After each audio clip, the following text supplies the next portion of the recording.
formamizga tashladik.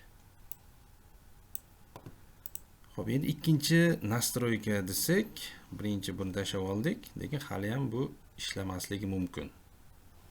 Ya'ni zapisk tushirganimizda xatolik bo'ladi. Ya'ni kutubxonalar qo'shilmagan, shunga o'xshash xatoliklarni berishi mumkin. Buning uchun ikkinchi nastroykasi.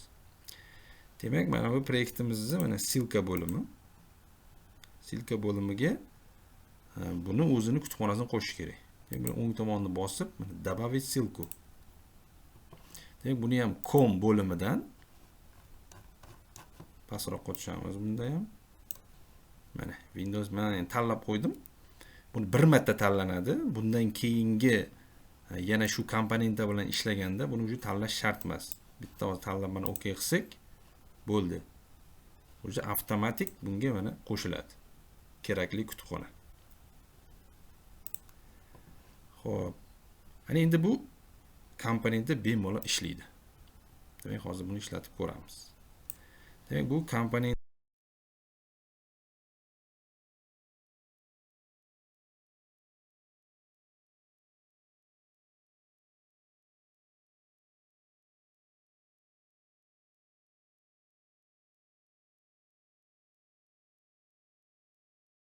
Demak, bugungi darsimizni boshlaymiz. Demak, bugun Visual C++ da Media Player komponentasi bilan ishlashni o'rganamiz. Demak, Windows Media Player komponentasi demak, audio video fayllarni formaga bog'lab, buning ichida ishlatib ko'rishimiz mumkin. Demak, boshidan boshlasak, mana bunda forma shu yerdan boshlaymiz. Demak, bunaqa formagacha chiqmagan bo'lsa, demak, bundan oldingi videolarni ko'rishingizni tavsiya qilaman. Demak, описаниеda qoldiraman. Nastroykasi, o'rnatish va 0, ya'ni boshlang'ich holatga kelish. Demak, bu yerdan biz bugun boshlaymiz. Xo'p, birinchi navbatda demak, panel elementdan Windows Media Player komponentasini olishimiz kerak. Demak, o'zi ustanovka qilingan paytda, masalan, hozir qidirib ko'rsa, bo'lmasligi mumkin. Demak, buni oldin bu yerga qo'shib olamiz. Demak, buning uchun hozir endi menda qo'shilgan, endi default holatda qo'shilmaganda qanday qo'shamiz? Demak, buni ustida demak, mana mishkani o'ng tomonini bosamiz. Vibrat elementini tanlaymiz. Demak, qandaydir komponenti qo'shilmagan bo'lsa, demak, shunday qilib qo'shib olishimiz mumkin. Demak, mana bu bo'lim, ya'ni com bo'limidan demak, eng oxirrog'ida mana Windows Media Player. Demak, dastlab belgilanmagan bo'ladi. Shuni belgilab, demak, OK bosamiz va panel elementi ichida bu komponentda paydo bo'ladi. Ya'ni endi buni olib formamizga tashlaymiz. Demak, mana formamizga tashladik. Xo'p, endi ikkinchi nastroyka desak, birinchi buni tashlab oldik, lekin hali ham bu ishlamasligi mumkin.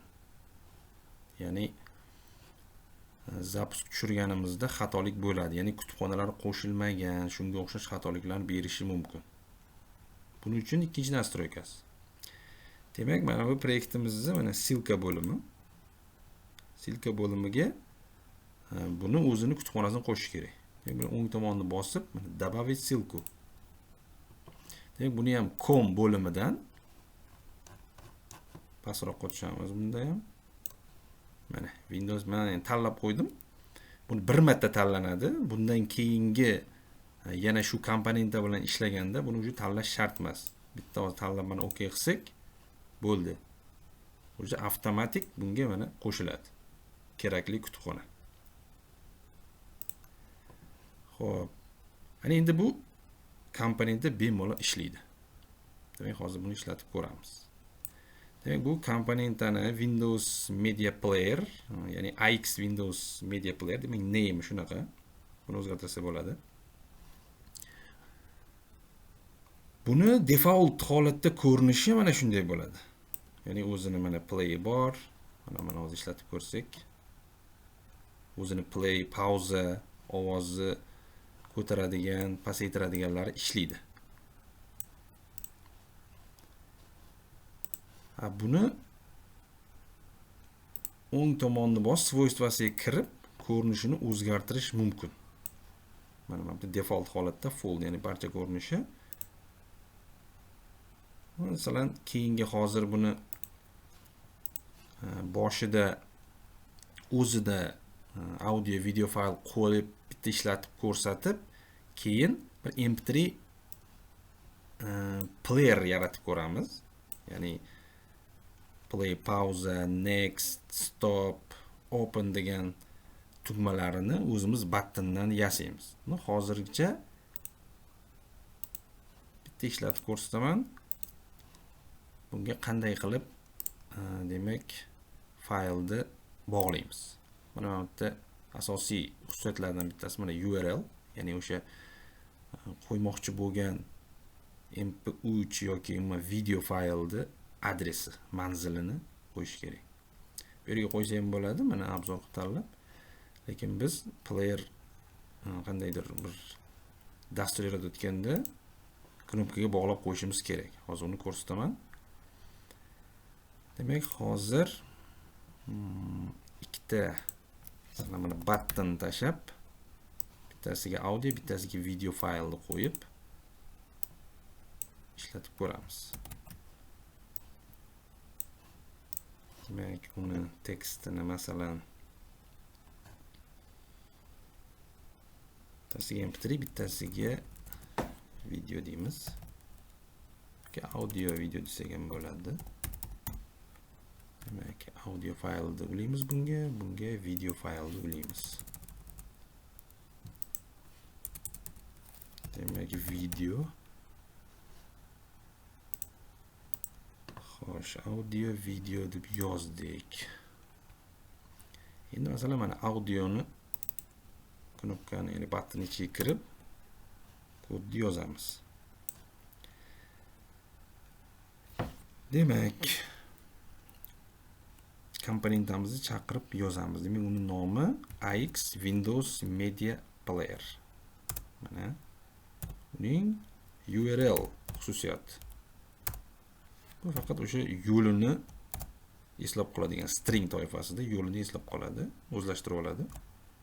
Buni ichiga kompyuterdagi bir bironta faylni ulaymiz. Birinchisiga endi mp3 deganmiz. mp3 dan xohlagan mp3ni to'g'ri yozilishi kerak. Birinchidan joyi va nomi, so'roq tanlanadigan nom to'g'ri yozsa bo'ldi. Istalgan faylni o'qiydi. Demak, ichiga adres yozamiz. Ikkitali slash. Demak, bu papkani ham ichida. Demak, faylning nomi va formati bilan to'g'ri yozish kerak. Yozamiz. Demak, mp3. Mana demak, URL ga bu string toifasidagi adresni oldi. Olgandan keyin endi play bo'lsin. Ya'ni o'sha button bosilganda shu mp3 ishga tushsin. Demak, mana buni o'zini yozamiz yana. Ya'ni ctl va play. Bo'ldi mana. Demak, xatolik yo'q. Ana endi buni tekshirib ko'ramiz. Men ovozni o'chirib qo'yganman. Echo bo'lib ketayotgani uchun mana hozir ovoz, kompyuterda ovozini yoqib tekshirib ko'ramiz. Demak, audio bo'lgan, video ham qo'yilmagan.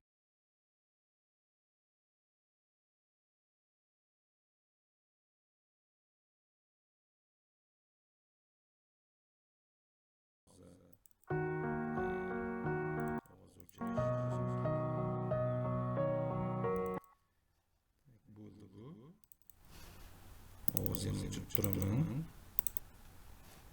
Endi ikkinchi button bor edi, unga video faylni ulaymiz. Shu bilan keyin asosiy ishimiz kichkina mp3 player o'zimizni dizayn qilib, yasab ishlatib ko'ramiz. Xo'p, video ichiga ham kiramizda xuddi shu hamma narsasi bir xil, faqat audio fayl emas, video faylni olib kelib qo'yish kerak mana bu yerga. Ya'ni kompyuterdagi bironta video fayl topib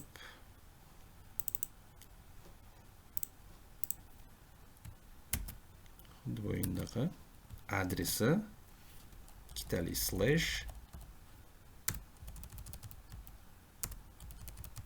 va klipni nomi formati bilan. Tak, to'g'ri yozdim shekilli va play bo'lsin. Bo'ldi, buni ham tekshirib ko'ramiz.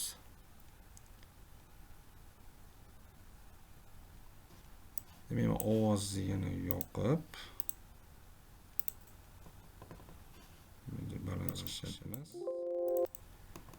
demak, audiozni ishlatib ko'rdik. Endi video faylni yuklab ko'ramiz. Video faylni yuklab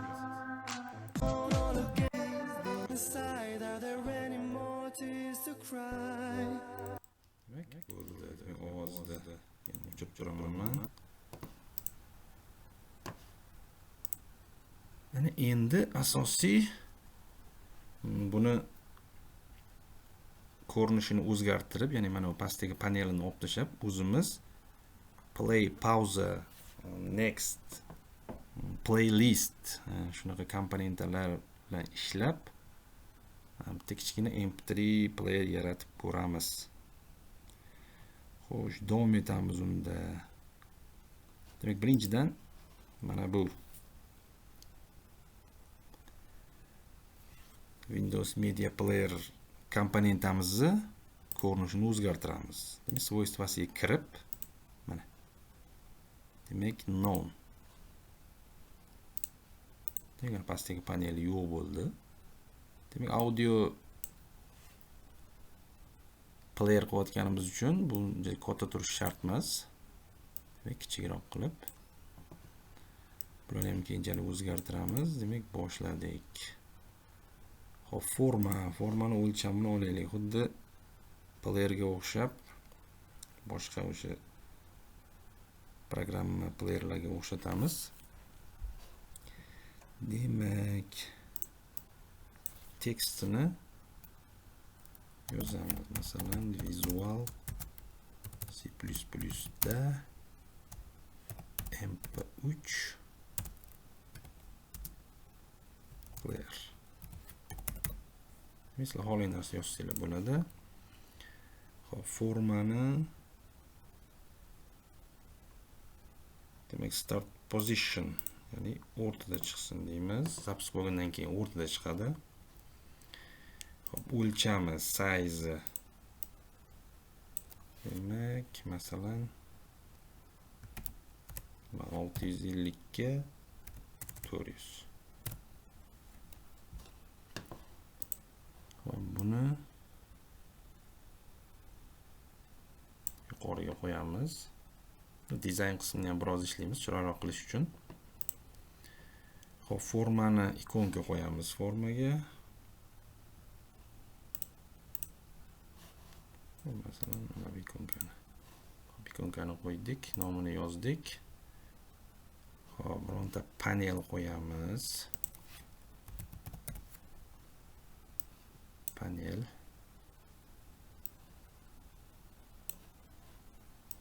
Buni ham ranglar bilan rang beramiz hali bunga. Bular balki pastda turar.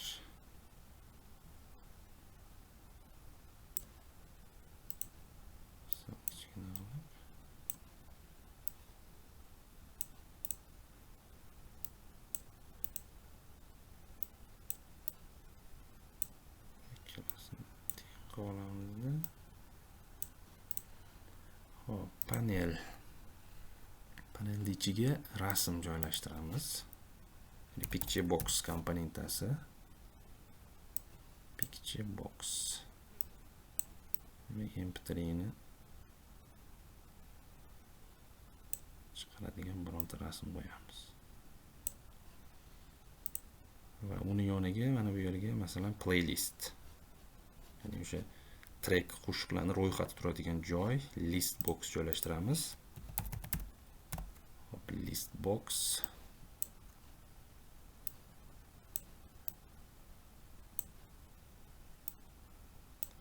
Demak, ovozni pasaytiradigan, ko'taradigan qo'yamiz. Bu yoqqa o'sha zapusк bo'lgan aytilayotgan qo'shiqni mp3ni nomi chiqib turadigan label tashlaymiz keyinchalik. Bunga bironta rasm qo'yamiz.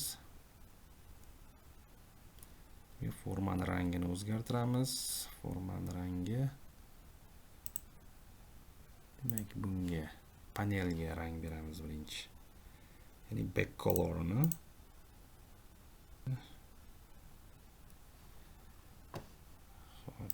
Mana bu yerga picture boxning, demak mana bu yerdan rasm topamiz. Mana Threaddan ko'chira olasizlar. Demak, uni xususiyatini joylashi yo'q, center image emas. Mana zoom, shunisi yaxshi.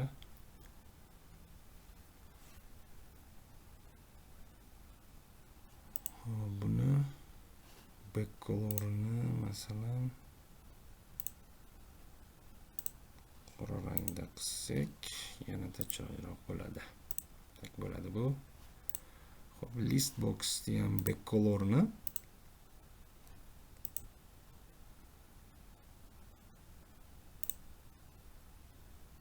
qandaydir rang qo'yamiz.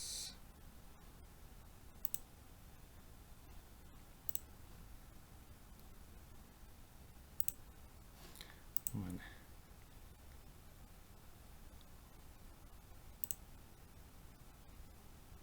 formani rangini, back colorini qora rang qilsak va bularda button, buttonlarni flat, ya'ni for colorini oq qilib, buni flat qilamiz. Masalan, flat style'ini flat qilsak, mana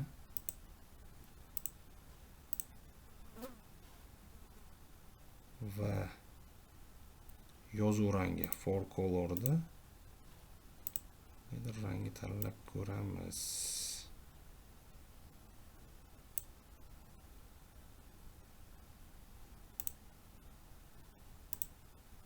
Yashil. Buni ham xuddi shuna qilamiz. Flat style flat, for color bilan bir xil bo'lishi kerak.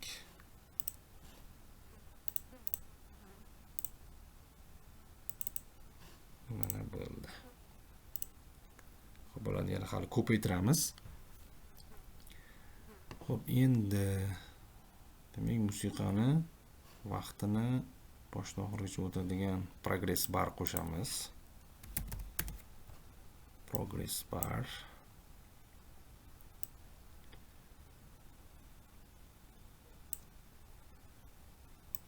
Demak, boshidan oxirigacha qilamiz. Enini sal kichikroq. Bu progress bar. Xo'p, yana mana uni balki sal pastga tushirib, buning ustiga chiqarsak chiroyli bo'lar balki.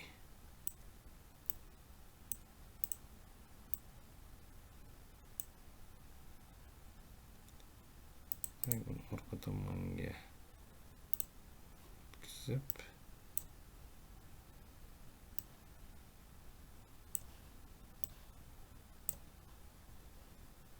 bularni back colorini qora rangda qilganimiz chiroyliroq menimcha.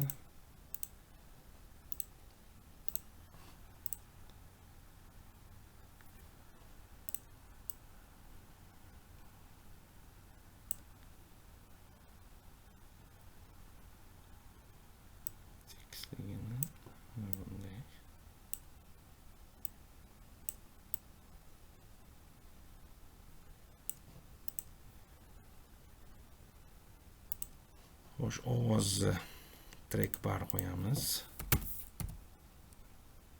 Track bar joylashtiramiz. Demak, buni vertikalni qilamiz. Orientation'ini vertikalni qilamiz.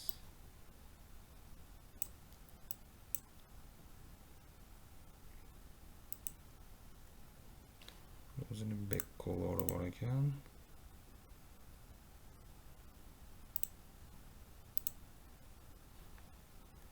Mana o'zini bu tomon, ya'ni o'ng tomondan qilamiz. Tick style'ni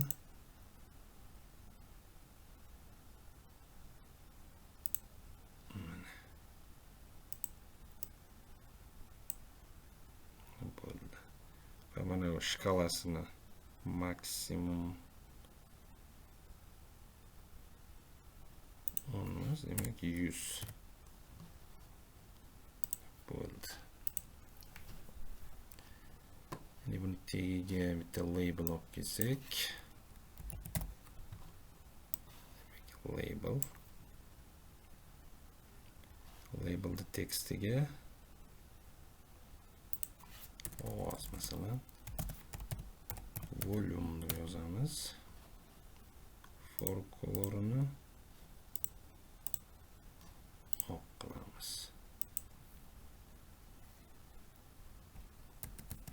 Yana bitta kopiya qilib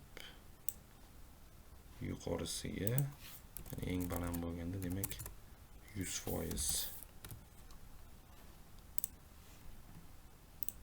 Shriftni bir kichkina bo'lsa kattalashtiramiz.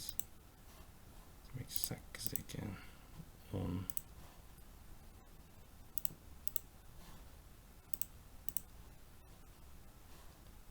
Ishlatib ko'rinishini ko'ramiz.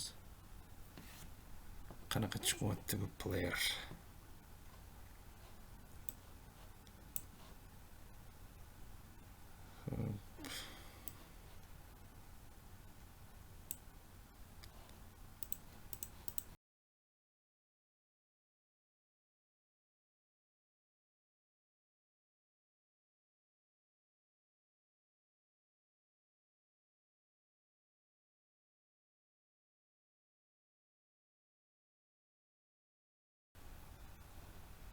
Endi vaqt ko'rsatadigan tepaga ikkita label tashlaymizda. Demak, mana label. Hop, labelni fontini kichikroq.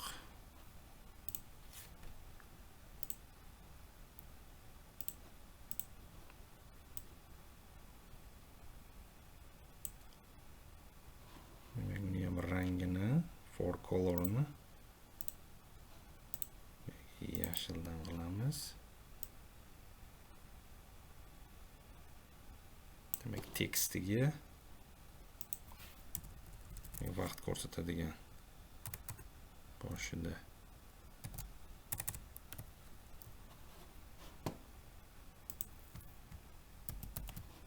va oxiriga. O'rtadagi Windows Media Player komponentasini mana bu yerdan olamiz. Bular orqasiga o'tib ketmaydi.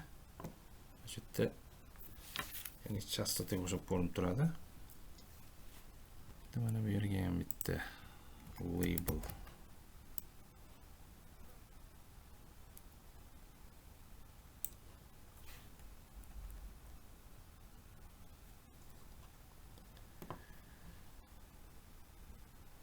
Ya'ni o'sha playlistdagi ketayotgan muzikani nomi chiqib turadigan. Hozircha tekstiga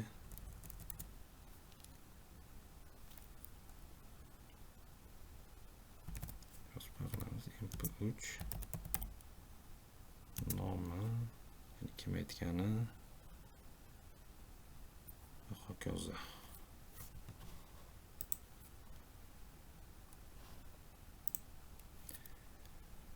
Xo'p, endi asosiy ishga qaytamiz. Mana bu demak audio video battllarni o'zgartiramiz. birinchi navbatda open degan, ya'ni fayllarni, o'sha mp3 fayllarni ochib, uni playlistga qo'shadigan tugma. Demak, mana bu audio faylni olib,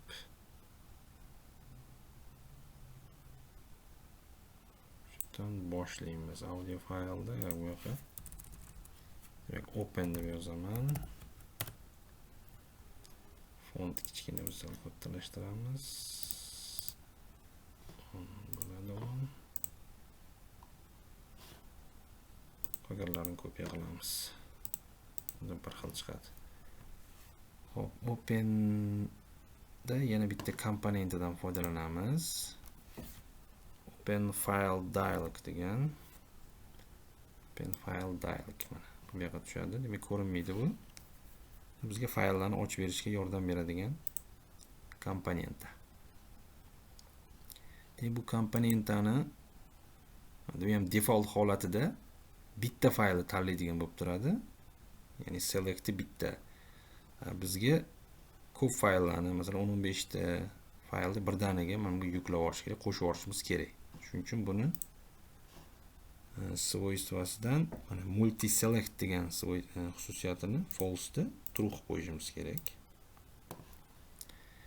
Va shu open, mana shu open file dialog bilan birga fayllarni bu yoqqa olib kelish kerak. Hop, yozamiz. If open file dialog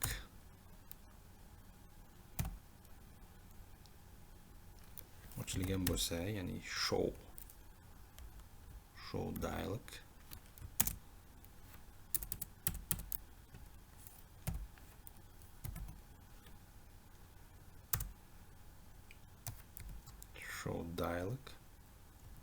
demak teng bo'lsa, system Windows forms dialog result OK bo'lsa, ochilgan bo'lsa, nima qilsin? Demak, fayllarni olish kerak.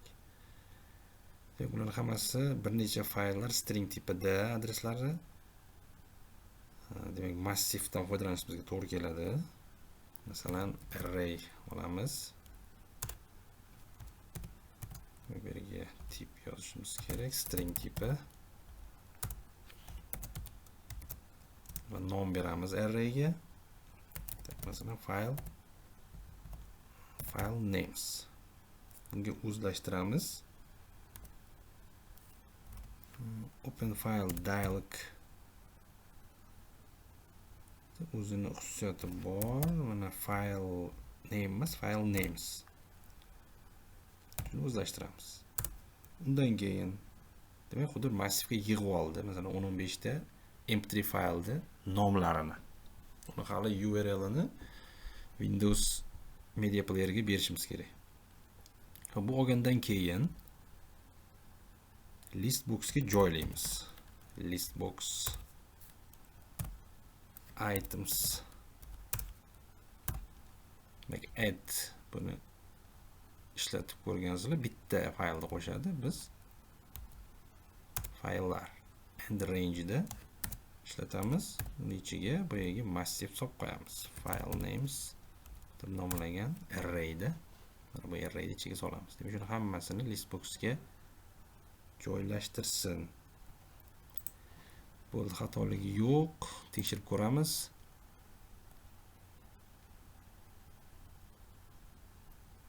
Demak, mana ochildi. Demak, open. Demak, open ochilganda, demak, mp3 larni mana bir nechasini mana qo'shdi. Buni for colorini o'zgartirsak bo'ladi. Oqqa masalan. Bu bo'ldi, ishladi. Endi keyingi knopkalarga o'tamiz. Endi bu track list, ya'ni o'sha playlistda 15 ta qanchadir mp3lar qo'ygandan keyin o'sha mp3 playerlarda o'sha tanlangan ichidan mishka bilan 2 marta bosib xohlagan ro'yxatdagi mp3 ni 2 marta bossak ham qo'yilib ketadi. Mana shuni ham xuddi o'sha playerlarga o'xshab ishlash uchun shu ishni qilamiz. Ya'ni select indeksi bo'ladi buni. Demak, hozir uni ham yozamiz. Demak, oldin buni for colorini oq ko'raylik va sal fontini kattalashtirib ko'ramiz. Hozir tekshirib ko'ramiz.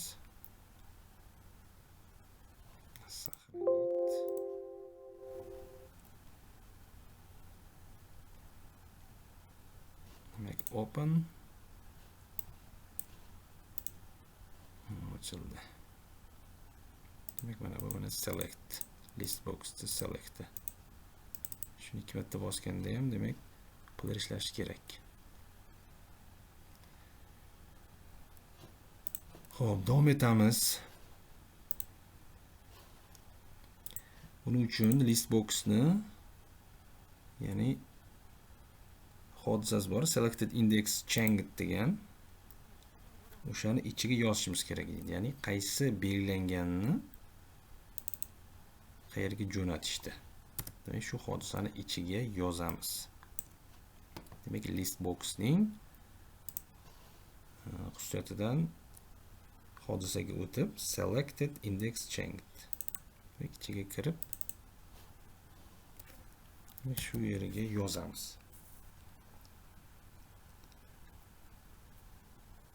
Demak, bu yerda ham qaysi biri tanlanganini bilib olib, uni Windows Media Player'ga jo'natishimiz kerak. Xo'p, xuddi bu o'yindaqa arraydan foydalanamiz. Mana buni ko'chirib olsam bo'ladi, boshqa yozsam ham bo'ladi. Masalan, array xuddi o'shani ko'chirib ola olamiz. Bular chunki lokal o'zgaruvchilar, bemalol ishlatsak bo'ladi.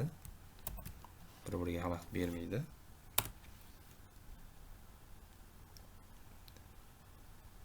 Xo'p, endi buni demak selected indeksini o'zi avtomatik bu aniqlaydi, chunki o'sha hodisani ichidamiz. Endi buni Windows Media Player'ga jo'natamiz. O'sha tanlangandan keyin play bo'lsin. URL'iga beramiz birinchi. Demak, qaysi ashula tanlanganini beramiz mana. String toifasida o'qiydi bu. Bu ko'rganingizdek qaysini? Demak, biz yaratgan arrayni massivda demak qaysidir indeksi, o'sha tanlangan indeksi. Hop, list box'dagi selected index bo'ldi. O'sha adresni beradi media player'ga va media player nima qilsin? Media player play qilsin. ctl controls play. Bo'ldi, mana xatoligi yo'q. Endi buni ham tekshirib ko'ramiz. Xo'sh, men ovoz o'chirib qo'ygandim, echo bo'lib ketgani uchun hozir yoqib tekshiramiz.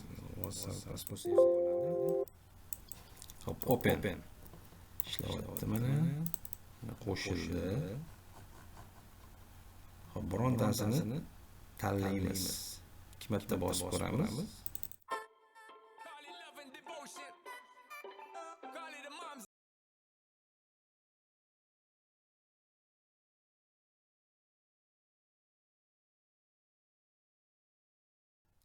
Keyingi tugmalarga o'tamiz.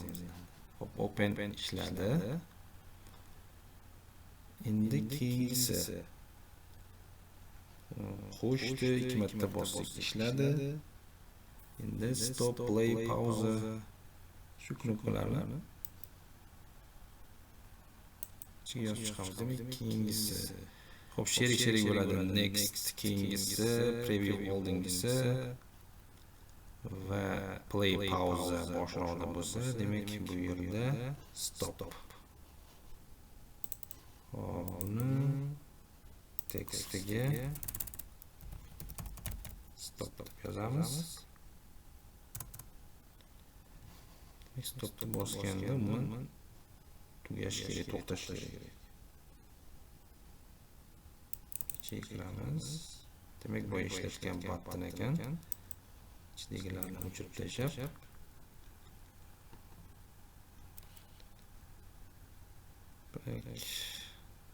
Windows Media Player'da CTL control'sini stop. Bo'lmadi, juda oson. Buni tekshirib ko'rish mumkin. Hop, yana stopdan kopiyalamizda. Bu yerda next preview, ya'ni oldinga, keyinga, keyin yana ikkita play pauzani berib qo'yamiz. Demak, buni ham o'zgartiramiz. Next.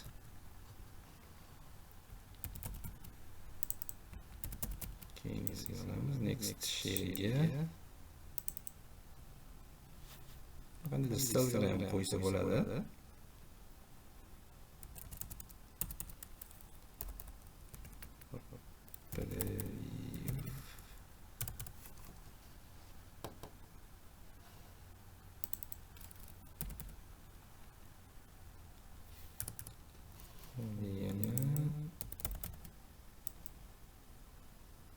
Pauza bilan play qildi.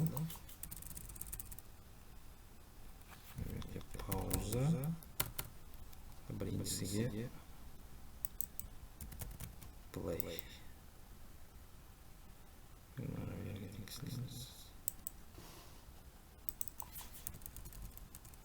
Play. Buni bu joylashtirib oldik. Endi buni ichiga yozib chiqsak, buni asosiy ishimiz tugaydi.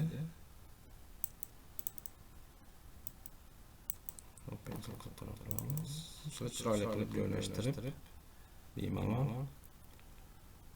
Hozir bizda open yozilgan, stop yozilgan, play pauzalarni olib chiqamiz, buni tez bo'ladiganlarini.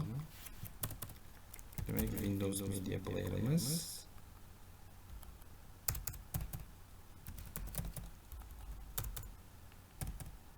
play istamadim. Play bo'lsin.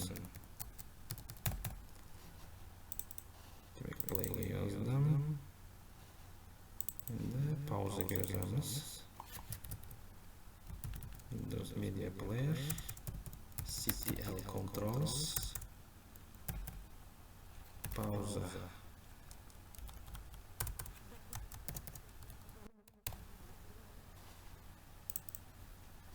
Play pauza, stop open yozib bo'lindi. Endi preview buttonning ichini yozamiz.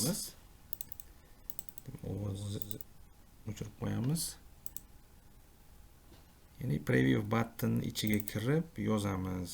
Demak, bu oldingi trackni oldingisiga o'tish kerak. Demak, bu oldingisiga o'taveradi, faqat boshiga kelganda, ro'yxatda boshiga kelganda undan oldinga o'tib ketmaslik kerak. Shu yerda xato qilmaslik uchun if dan foydalanamiz. If listbox 1 selected indeksi 0 dan katta bo'lsa, 0 dan katta bo'lsagina selected indeksi bittaga kamaytir deymiz. Demak, qisqa yo'l yozamiz, -10 bittaga kamayadi. Bo'ldi. Selected index hodisasi yozilgan, o'shanda o'zi play qilib yuboradi keyin. Xo'p, keyingisi endi next. Next ham xuddi shunaqa if ishlatish kerak. Bu faqat o'sha list boxdagi oxirgi elementga borganda undan keyingisiga o'tmaslik kerak yoki o'sha yerda xato bo'lmaslik uchun if ishlatamiz. If demak list box selected indeksi ya'ni kichkina bo'lishi kerak. Ya'ni общий sonidan list box'da o'sha qatorlar sonidan itemsining demak count счетчиги bor. Shundan kichkina bo'lsa demak bittaga oshar deymiz. Hop, list boxning selected indeksi demak qisqa yo'lda yozsak bittaga oshsin deymiz. Bo'ldi. Demak hamma battalarning ichiga yozib chiqdik shekilli. Play bo'ladi, playda. Demak pauzada. Demak pauza ishlaydi o'zini funksiyasi. Oldinga bitta yurish va next keyinga yurish. Stop va openda mana bo'ldi. Demak buni endi ishlatib ko'ramiz. Demak men ovozni o'chirib qo'ygandim, buni yoqaman. Mana ochildi. Demak birinchi navbatda bu hali kodlarni yozmaganmiz. Demak openni boshlaymiz mana. Qo'shdik. Hop. Tanlangan ashula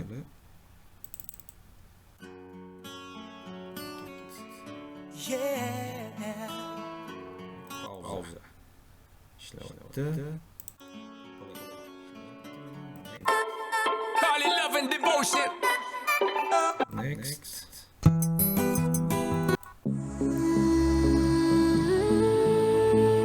Pauza. Okay. Eng birinchi next.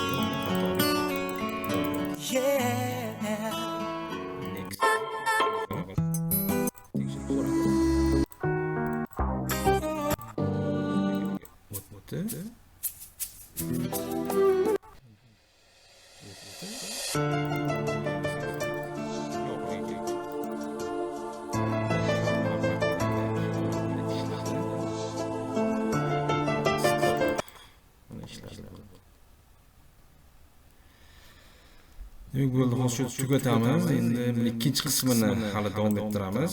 Mana bu progress barni to'ldiramiz. Demak mana shularni vaqtiga qarab to'ladigan va demak zvukini, ya'ni mana bu ovozini baland past qiladigan ishlatamiz. Mana bu nomini chiqaramiz. Va mana bu labellar vaqt ko'rsatadi. Ya'ni bosh 00 dan boshlab o'sish tartibida sanaydi. Bu kamayish tartibida eng uzun vaqtdan orqaga qarab yurib keladiganlarni keyingi qismida ko'ramiz. Demak mana bu labellarda qo'llanilgan shrift bu Windows o'zida yo'q. Buni internetdan ko'chirib olganman. Buni opsiyada hali qoldiraman. Buni qanday qilib Windowsga o'rnatamiz? Juda oson bu. Demak загрузкада mana digit face degan mana ichida o'zi 3 xil shrifti bor. O'zi bitta shriftni har xil formasi. Buni arxivdan chiqarib, ya'ni mana shu 3 ta faylni Windowsda fonts degan papkasining ichiga shunday tashlab qo'ysanglar bo'ldi. Mana shuni ichiga. Masalan, men hozir o'shani tashlab qo'yganman. Uni ustuniga qo'yib shart emas. Shunda o'xshab shunchaga tashlaversa va mana shu yerda paydo bo'ladi. Keyin bemalol fontda chiqib keladi. Ungacha u chiqmaydi. Bu keyin qo'shimcha qo'shilgan format bu. Bo'ldi. Qandaydir savollar bo'lsa, bemalol kommentariyada qoldirsanglar, imkon darajasida javob qaytaraman.